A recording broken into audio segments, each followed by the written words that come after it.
So today we will discuss about conversion of aldoses to next higher aldoses. So give an example of aldoses. One example of aldoses. Suppose I will tell you arabinos. Arabinos is a sugar of 5 carbon atoms, right? So structure of arabinos is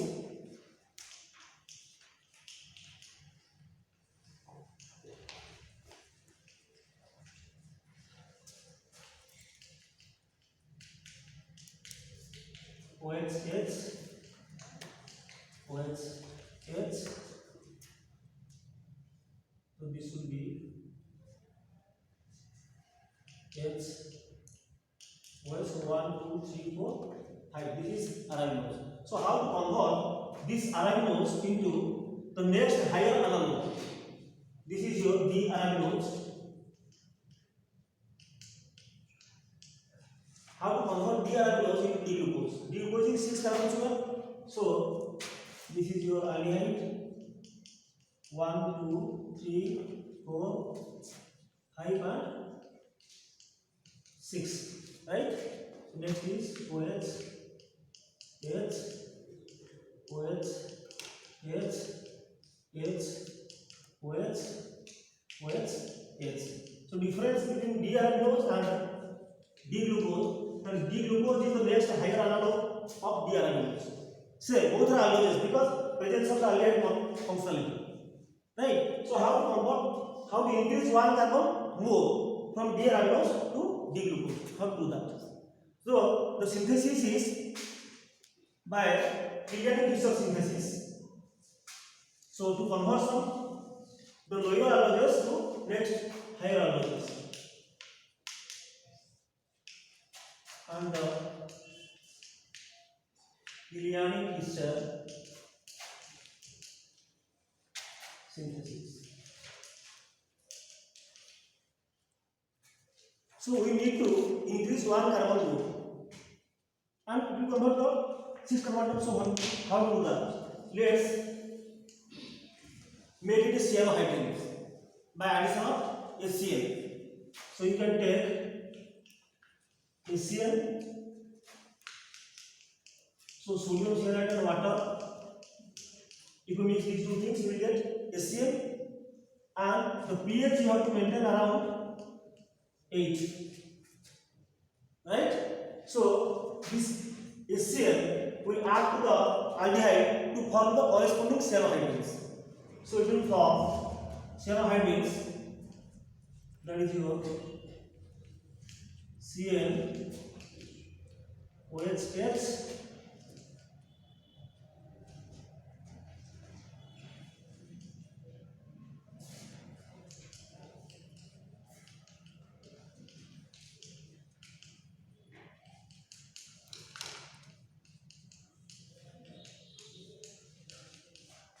so the Cn minus NH5 will attack to the sp2 aldehyde carbon to form cyanohydrins. The mechanism is clear, right? So that means you are creating a chiral center from the prochiral center.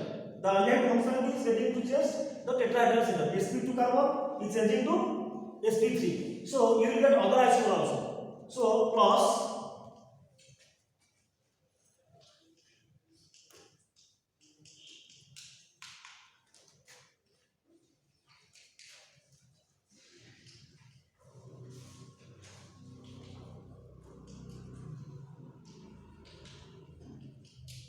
and CH2 OH. So these are the corresponding cyanohydrins. Right? So after getting the cyanohydrins, you hydrolyze these cyanohydrins to the corresponding acids, carboxylic acids. So this is glucose cyanohydrin, this is mannose-cyanohydrins. So by treating this with H plus water, both the things, if you treat hydrolyze with H plus water, you will get COH and also COH. So both COH, so I am writing here, you will get hydrolysis of the Cl to get your corresponding carboxylic acid, COH and COH. So as soon as you are getting the gluconic acid and mannonic acid, so gluconic acid, this is mannonic acid. This is your gluconic acid. This is your mannonic acid, right? So as soon as you are getting these acids, there is many OHs are there. So there is a cyclization to form the cyclic ester. There is lactose. So this OH will attack to this CO. You will get cyclic lactose. So you will get from this you are getting lactose like CO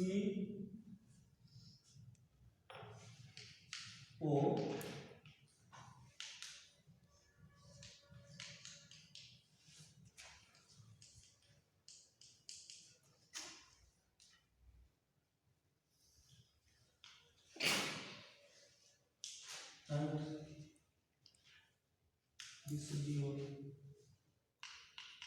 OH, H, this is your H, OH, this is your OH, H, plus from this we are getting the corresponding mannolactone. So this is gluconolactone, this will be mannolactone. So mannolactone will be CO, here will be change H, OH, and remaining CO chemistry will remain the same.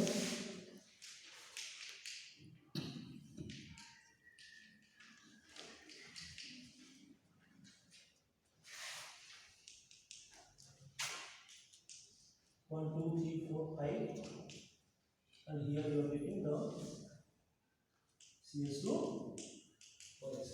So this is called as gluconolactone. This is called as mannolactone, right? So after getting this gluconolactone and mannolactones, then you have to reduce this lactone molecule.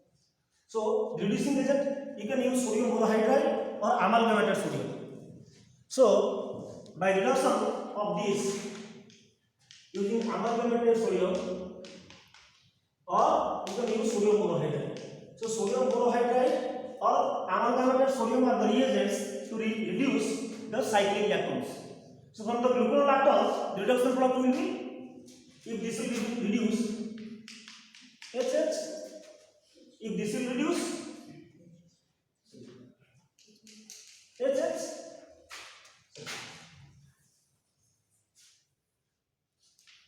H and H. So you will get from here COH 1, 2, 3, 4, 5.